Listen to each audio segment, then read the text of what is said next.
बिस्मिल्लाहिर्रहमानिर्रहीम, अस्सलाम वालेकुम। मैं हुसैन इकबाल हूँ, मेरे यूट्यूब चैनल देख रहे हैं। तो जनाब, पाकिस्तान तहरीके इंसाफ का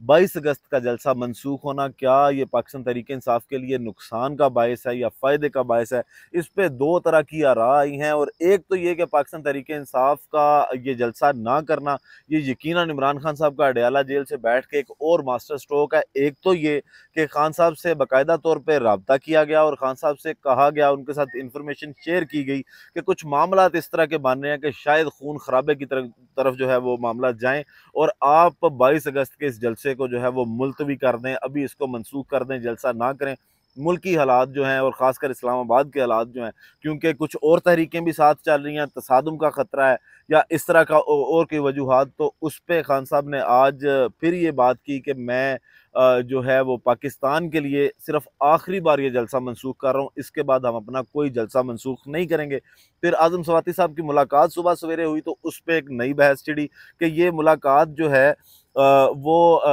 बड़ी अनयूजुअल सी है, ये एक गैर मामूली मुलाकात है, ये इतना आसान नहीं है कि खान साहब के साथ सुबह 7 बजे जो है वो उनके पार्टी के रहनुमा जाके मुलाकात करें। और आज़म स्वाति साहब ने जिस तरह जाके मुलाकात की और उसके बाद जलसा मनसूख करने की कॉल जो है वो दे दी गई। एक तो ये जलसा मनसूख करने की कॉल देने पे पाकिस्तान तहरीके इंसाफ के अंदर जो हैं तजादात वो फिर सामने आए। अलीमा खानम साहिबा जो खान साहब की हमशीरा, उन्होंने भी ये बात की कि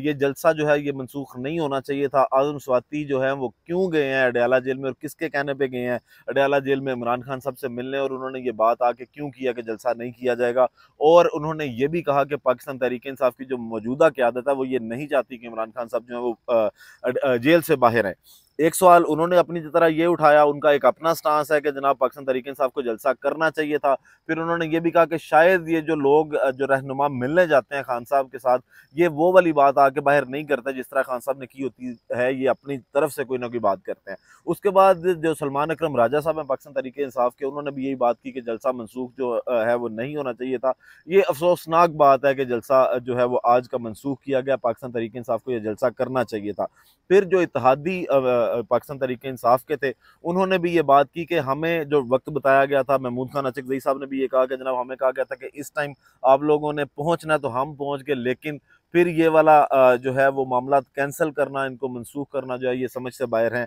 ये समझ नहीं आते। शेर अफजल मरवत साहब ने भी इस पर यही बात की कि जनाब जलसा मनसूख करना अफसोसनाक है, लेकिन शेर अफजल मरवत साहब को क्योंकि अभी पिछले दिनों में बड़े सख्त हाथ लगे हैं खान साहब के, तो उन्होंने कहा कि अगर इमरान खान साहब ने जलसा मनसूख किया है तो इसमें कुछ ना कुछ बेहतरी ज़रूर होगी। उन्होंने कुछ सोच के ही, कुछ बेहतर सोच के जो है वो ये जलसा मनसूख किया होगा। अब जलसे की मनसूखी के फ़ायदे और नुकसान की अगर बात करें, तो ये फ़ायदा यकीनन इमरान खान साहब की को ही होता है इसका, क्योंकि पाकिस्तान तहरीक इंसाफ जो है अगर उन्होंने जलसा 22 अगस्त को करना था, तो पहले कुछ अरसे से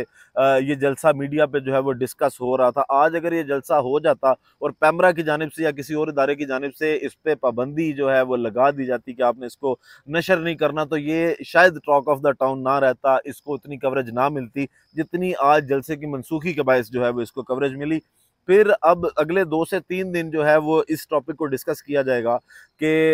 ये जलसा पाकिस्तान तहरीक इंसाफ को मनसूख करना चाहिए था या नहीं करना चाहिए था, और फिर जो है वो पाकिस्तान तहरीक इंसाफ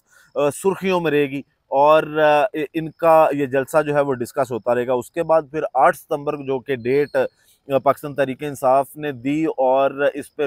जो है वो नोटिफिकेशन भी जारी कर दिया गया। 40 हदायत के साथ जो है वो पाकिस्तान तहरीक इंसाफ को ये जलसा करने की इजाज़त जो है वो दे दी गई है 8 सितंबर को। और अब अगले कुछ दिन वो 8 सितंबर का जलसा जो है वो भी पाकिस्तान के मीडिया की स्क्रीन पर जो है वो मौजूए बहस बना रहेगा और उस पर बातचीत जो है वो होती रहेगी। तो कहीं ना कहीं ये जलसा ना करना भी इमरान खान साहब का भी एक मास्टर स्ट्रोक था। एक तो ये कि उन्होंने एक तासुर ये दिया कि हमें अगर पाकिस्तान के की बेहतरी की अगर हमसे बात की जाए तो हम उस पर मानते हैं, हम जिद पे नहीं अटकते, हम जो है वो इंतशार की बात नहीं करते, हम पाकिस्तान की सालमियत के ऊपर खड़े होते हैं और अपने फैसले जो है वो वापस भी लेते हैं। यकीनन आज इमरान खान साहब के बारे में ये बातें हैं कि वो अपने इस फैसले से खुश नहीं थे, लेकिन उन्होंने ये लास्ट टाइम कहा कि जनाब हम ये वाला जलसा जो है वो मनसूख कर रहे हैं। अब इसके बाद अगर अगली बात करें कि 8 सितंबर को जो है वो जलसा पाकिस्तान तहरीक इंसाफ करने जा रही है या उनको करने दिया जाएगा या नहीं करने दिया जाएगा, तो आज जो गवर्नर KPK हैं उन्होंने, फैसल करीम कुंडी साहब, उन्होंने ये बात की कि जनाब ये पाकिस्तान तहरीक इंसाफ जो है ये हमारी मर्जी के बगैर जलसा नहीं कर सकती। और ये सीधी सी एक फिर धमकी थी और उन्होंने कहा कि जनाब हम 8 सितंबर को भी इनको जलसा नहीं करने देंगे। तो फैसल करीम कुंडी साहब जो हैं वो शायद अदालतों से बड़ा समझते हैं अपने आप को, क्योंकि अदालतें अगर इजाज़त देती हैं और इस्लामाबाद की इंतज़ामिया भी चाहे मशरूत इजाज़त देती है, तो फैसल करीम कुंडी साहब की कोई से नहीं रहती कि वो इस तरह की बात करें कि जनाब हम इनको जो है वो जलसा करने की इजाज़त नहीं देंगे। इसका मतलब ये है कि आप ताकत के नशे में आयन और कानून के साथ जो है वो खेलने की कोशिश कर रहे हैं, आयन और कानून के साथ खिलवाड़ कर रहे हैं, अदालतों के फैसले को जो है वो रद्दी की टोकरियों में फेंक रहे हैं, हवा में उड़ा रहे हैं। तो एक गवर्नर एक ओहदे पे होके आपको इस तरह की बातें करनी जो है वो बिल्कुल भी जेब नहीं देती। अब जनाब ये पाकिस्तान तहरीक इंसाफ 8 सितंबर को क्या करने जा रही है, क्या फिर कोई तसादुम होगा, क्या फिर कोई शेलिंग या कोई इस तरह के मामला इस्लामाबाद में देखे जाएंगे, और क्या जलसे का फिर एनओसी जो है वो कैंसिल कर दिया जाएगा इंतजामिया की जानिब से कोई और बहाना करके। ये 8 सितंबर को जो है वो इसका तमाम तर खुलासा जो है वो खुल के सामने आ जाएगा। अब बात करते हैं मियाँ नवाज शरीफ साहब की कि जो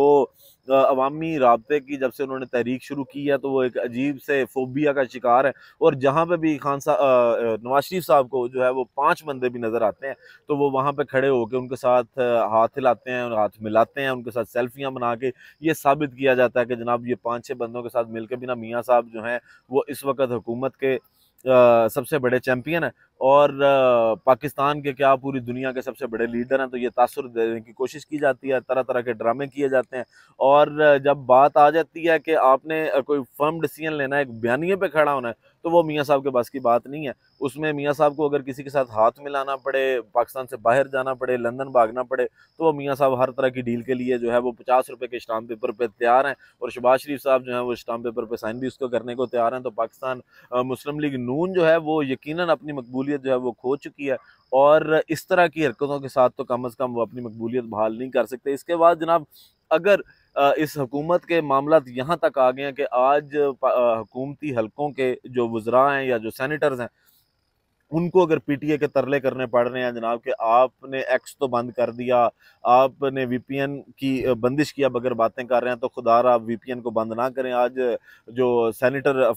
अफनान साहब हैं उन्होंने ये बात की कि पीटीए से रिक्वेस्ट की, बाकायदा तरला किया कि आप वीपीएन को जो है वो आप बंद ना कर दीजिएगा। एक तो चीज़ ये कि आप अगर रियासत को चला रहे हैं इस वक्त, तो आपने एक जानिब जो है वो एक्स को मतलब ट्विटर को बंद किया और दूसरी जानिब आपके वज़रा जो हैं वो एक्स पे ट्विटर पे अपने ट्वीट्स भी कर रहे हैं। तो फिर ये एक दोहरा म्यार है कि आपको अलाउ है, आप का दिल भी करता तो आप कर लें, लेकिन किसी और को ना एक्स चलाने की इजाज़त हो और ना कोई और जो है वो एक्स पे अपने जज्बात का या अपने इजहार जो है वो खुल के कर ले अपने अल्फाज का, तो वो आपसे बर्दाश्त नहीं होता। और तरले अगर आपको करने पड़ रहे हैं पीटीए के, तो इसका मतलब है कि हुकूमत आप लोग नहीं चला रहे, हुकूमत जो है वो फिर कोई और हल्का चला रहा है, ताकतवर कोई और है, और आपको तरले करने पड़ रहे हैं कि जनाब आप अपने ही इदारे जो आपके मतहत इदारे हैं उनको आप ये बातें कर रहे हैं कि जनाब आप खुदारा ये ना कीजिएगा या वो ना कीजिएगा। तो आप कहाँ पे खड़े हैं, आपकी हुकूमत किस जगह पे स्टैंड करती है, ये एक अलग अलग मामला है। आज आखिर में बात करते हैं जो जोराना दिया गया, इशाइया दिया गया बिलावल भुट्टो साहब को शहबाज शरीफ साहब की जानिब से, तो उसके अंदर बातें तो वही सारी हुई कि जनाब बैठे और मुल्की मसाइल पे बात हुई और बिजली की कमी, बिजली के कीमतों में कमी की या महंगाई में कमी की बातें हुई। लेकिन असल मामला इसमें यह है कि जो पिछले दिनों में एक महाज राई जारी है पाकिस्तान मुस्लिम लीग नून और पीपल पार्टी के दरमियान, जब से वो पंजाब में 45 अरब का रिलीफ देने की बात की है मरीम नवाज ने, और बयानबाजियाँ जो हैं वो मुसलसल आ रही हैं। इधर से मरीम नवाज साहबा जो हैं वो वज़ीर आला सिंध पे हमले कर रही हैं और मुराद अली शाह साहब जो हैं वो मरीम नवाज साहबा पे हमले कर रहे हैं। तो आज चचा जो हैं वो भतीजी की सुलह करवाने के लिए पाकिस्तान पीपल पार्टी के जो हैं वो मैदान में आए हैं और वो मामला जो हैं आज के इस इशाइये में जो है वो डिस्कस किए गए हैं। असल मकसद इस इशाइये का यही था कि बिलावल भुट्टो की और मरीम नवाज की मतलब पीपल पार्टी की और मुस्लिम लीग नून की पंजाब हुकूमत की आपस में सुलह करवाई जाए, और इसके अलावा इसका कोई मकसद नहीं था। बाकी गरीब अवाम जो है वो पिस रही है और इसने पिसते ही रहना है जब तक उनके मैंडेट के मुताबिक जो है वो हुक्मरान सामने नहीं आएंगे। वीडियो का अख्ताम करते हैं इसी दुआ के साथ कि अल्लाह ताला पाकिस्तान पर अपनी रहमत नाज़िल करे। पाकिस्तान जिंदाबाद।